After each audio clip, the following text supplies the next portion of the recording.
Entonces, doctor Bernardo Oleaga, su artículo del Decálogo de la Neuroimagen Diagnóstica en lesiones cerebrales. Y vamos a revisar estas 10 cosas que es una lista, es un checklist que deben de tener ustedes cuando interpretan neuroimagen. El primero de ellos es la situación de la lesión.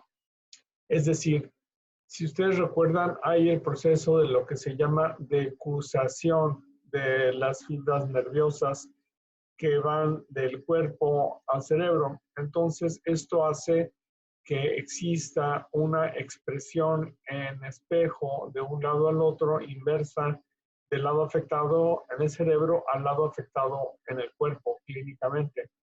Esta decusación nos obliga a correlacionar si la sintomatología que afecta el lado del paciente correlaciona con el lado que vemos nosotros en la normalidad de la imagen. Un ejemplo es esta imagen de cráneo simple con contraste. Debo avisarles, a partir de ahora ya vamos a estar intercambiando imágenes de resonancia con tomografía. Ustedes ya saben o deben de saber cómo diferenciarlas. Entonces, acuérdense, el hueso es blanco, como en este caso es una tomografía. Fíjense que tenemos dos imágenes, una simple y otra de contraste del mismo paciente. Fíjense que, bueno, no estoy seguro, no, perdón, no es del mismo paciente, es diferente paciente con lesiones parecidas. Por ejemplo, en este primer caso tenemos una lesión hipodensa que afecta la sustancia gris del hemisferio izquierdo. Entonces, tenemos que checar si las manifestaciones de nuestro paciente son del lado derecho. ¿Por qué? Porque podemos encontrar lesiones como hallazgo que no correlacionan con la clínica y debemos de darle su justa importancia. Por ejemplo, en este otro caso, tenemos una lesión muy parecida que también tiene una lesión hipodensa en la sustancia blanca que se infiltra así en forma de dedos por toda la sustancia blanca, que puede ser edema o actividad tumoral o ambas. Sería necesario ponerle contraste para ver cómo se comporta. Pero aquí lo interesante es que tenemos otra imagen hiperdensa calcificada en la región frontal derecha. Aquí diríamos, una persona inexperta podría pensar que esto tiene correlación con el cuadro clínico del paciente, lo cual es improbable. Esto es un hallazgo. Entonces, correlacionando la clínica del paciente, debe de haber manifestaciones que expliquen o que correlacionen con esta lesión hipodensa, por tumor, absceso o lo que sea. Esto seguramente es un hallazgo. Entonces, el primer punto es correlacionar el lado afectado con la correlación clínica y las imágenes, que haya una adecuada correspondencia. Segundo punto de descripción, lesiones intraaxial o es extraaxial. Intraaxial se refiere a las lesiones que emergen del sistema nervioso central, las neuronas, de las dendritas. Generalmente son tumores como los astrocitomas que pueden ser de bajo o mediano grado. En cambio, una lesión que viene de afuera y que se mete hacia el parénquima, fíjense la diferencia entre los contornos de la lesión mal delimitados contra los contornos de la lesión bien delimitados. Fíjense que esta lesión tiene una base externa, amplia, y se funde con las capas que envuelven al cerebro. Entonces, se trata de un meningioma. De hecho, este signo se conoce como el signo del cometa. Esta imagen, así como que se extiende hacia la base, es porque la extensión va hacia las meninges. Y puede o no haber edema alrededor de la lesión, eso sí puede existir, pero la separación de la lesión es muy nítida. Entonces, siguiente paso es intraaxial o es extraaxial. Esto ya nos da una orientación del tipo de tumor al que nos vamos a enfrentar. Siguiente característica, ¿es mi lesión supratentorial o infratentorial? En estos casos, los dos son casos de niños. Vean el macizo facial, que es muy pequeño comparado con el tamaño del cerebro. Y tenemos aquí que hay una distorsión de la arquitectura en la fosa posterior. Si ustedes recuerdan anatomía, aquí tendríamos que ver el cuarto ventrículo, y aquí no existe, está comprimido por una gran masa cerebelosa intraaxial. En este caso, esta lesión es infratentorial. Aquí se ve la tienda del cerebelo. En este otro caso, tenemos una resonancia magnética de deficiente calidad, pero suficiente como para vernos cómo se desplazan las meninges por esta masa que es extraaxial y es supratentorial. Entonces, en este caso es una malformación arteriovenosa, no tenemos contraste o Doppler para confirmarlo, pero lo que importa señalar aquí es cómo desplaza el tejido cerebral en sentido rostral. Siguiente punto, ¿es mi lesión superficial o es profunda? Esto es, afecta ganglios basales, como en el caso primero, que puede ser un tumor generalmente glioblastomas, pueden ser linfomas, o son lesiones corticales. En el segundo caso, por ejemplo, tenemos múltiples lesiones hipodensas que refuerzan el anillo, pero de predominio periférico. Lesiones como estas pueden ser amartomas, cisticercos y algún otro tipo de parásitos. Siguiente punto, ¿la lesión es única o es múltiple?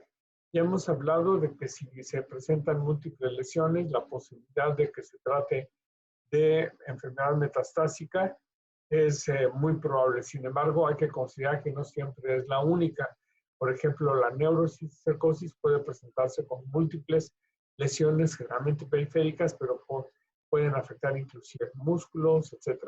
En cambio, cuando tengo una sola lesión, mi carpeta de posibilidades, ya saben, es tumor primario, benigno o maligno. En este caso, puede ser una metástasis única, eso no se descarta, pero estamos hablando que por probabilidades, si encuentro una sola lesión, mi primera posibilidad tiene que ser tumor primario. Luego tenemos el mandamiento número 6, asociada a otras alteraciones. A esto me refiero con si tiene o no calcificaciones. Ven esta imagen, cómo está. ¿Perdón? Bueno. No, creo que se duplicó como el audio. Ok, bien. Entonces, en esta lesión, fíjense que es una lesión hiperdensa homogénea, lobulada, y fíjense el artefacto radial que se produce alrededor de ella por su alto contenido de calcio. Si aplico el cursor, vamos a encontrar que tiene, digamos, 200 unidades Hounsfield, confirmándonos que es una calcificación. Nótese que no tiene halo de edema. Esto no es halo de edema, ese es el strict artifact. Cuando algo es muy duro, acuérdense que se produce este tipo de imagen. El edema sería hipodensidad con distorsión de la arquitectura alrededor, como sería en caso de una hemorragia. Por ejemplo, esta. En este otro caso tenemos una imagen hiperdensa también, menos densa, menos homogénea, de bordes más delimitados y con un halo de edema alrededor de la lesión. Esta es una hemorragia parenquimatosa, o sea, interaxial, en ganglios basales del hemisferio izquierdo. Otro tipo de hallazgos asociados sería el edema, como se puede ver en esta lesión. Esta es la lesión que refuerza un anillo o tiene un anillo claramente definido y tiene una zona de edema extenso. Por otro lado, las lesiones hipodensas, que ya sabemos tienen una densidad semejante a la de líquido cefalorraquídeo, puede ser tanto un absceso como una lesión por un cisticerco en una etapa vesical, o puede ser un tumor con necrosis. Vamos a ver cómo se comporta con el medio de contraste, pero de primera instancia tenemos que describir los hallazgos asociados, como en este caso. Puse ahí check-in, a manera de check-in, o sea, como una forma de lista para checar, que incluye calcificación, hemorragia, edema y lesiones quísticas. Luego tenemos el efecto de masa. Este es el edema agregado que puede matar al paciente. En los casos 2, 3 y 4, de izquierda a derecha, fíjense estos grandes tumores, cómo desplazan línea media, cómo producen efecto de compresión sobre el ventrículo, produciendo las hernias. Las hernias son lo que mata al paciente.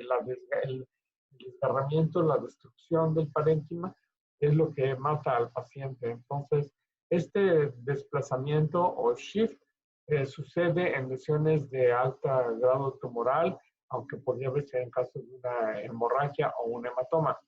Tenemos en la primera imagen una tomografía con una zona de edema, pero con hipodensa de muy poquito efecto de masa. En el segundo caso, de nueva cuenta, tenemos el meningioma, que sí tiene un poquito de edema, sí hace asimetría en el sistema ventricular. Claro, el sistema ventricular, las asas frontales aquí se ven asimétricas, pero acuérdense que ya hemos comentado que no es infrecuente una discreta asimetría, que puede ser fisiológica y nada que ver con esta lesión que está muy distante. En este tercer y cuarto caso, ya lo comentamos, se trata de grandes tumores. Este tumor con componente quístico puede ser un astrocitoma quístico con importante edema de masa, efecto de masa, y en este otro caso es la misma lesión, nada más que en una secuencia heterógena. El octavo mandamiento es revisen los contornos de la lesión, describan los contornos de la lesión. ¿Es nítida o es difusa? Es muy importante, las lesiones nítidas tienden a ser benignas, las lesiones difusas tienden a ser malignas, igual que como lo hemos visto en el transcurso del curso, en general en las lesiones por métodos de imagen. Siguiente punto, reforzamiento. ¿Cómo se comporta al medio de contraste?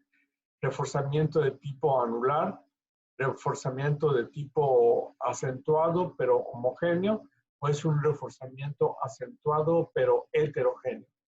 Ya hemos platicado también que el diagnóstico diferencial de las lesiones en anillo son absceso, metástasis y tumor de tipo quístico. Esas son las tres opciones de este tipo de lesión. Cuando una lesión refuerza en forma intensa y homogénea, hay que ver si es un tumor muy vascularizado y descartar que se trate de un aneurisma. Y cuando la lesión refuerza en forma heterogénea, pues lo más probable es que se trate de un tumor altamente vascularizado y posiblemente con mucha actividad, porque hay necrosis, hay zonas de necrosis por hipodensidad, porque el crecimiento tumoral no alcanza a tener la irrigación suficiente y eso va haciendo que se vaya necrosando el tumor. Finalmente, la última característica que tenemos que definir es si no ocupa algunas de las localizaciones características. Primero, decidir si nuestra lesión es unilateral o es bilateral. El segundo, la distribución que llamamos en alas de mariposa, o sea, simétrica, que suele ser por linfomas y dispersión de tumores por los espacios aracnoideos o subependimarios. Siguiente posibilidad, en este caso la subependimaria. Fíjense cómo corre esta hiperdensidad alrededor de los ventrículos. Esto sucede con las hemorragias neonatales, que no es el caso porque es un adulto, y los linfomas que también suelen producir este tipo de lesión. En lugares específicos, el tercer ventrículo produce este tipo de lesiones que se llaman quiste coloide. Los quistes coloides, grábenselo, pueden ser hiper, hipo o isointensos, dependiendo de la cantidad de proteínas que tenga esta lesión, pero la localización característica es el tercer ventrículo. Fíjense cómo se está produciendo dilatación ventricular en este caso. La siguiente característica es en la región celar.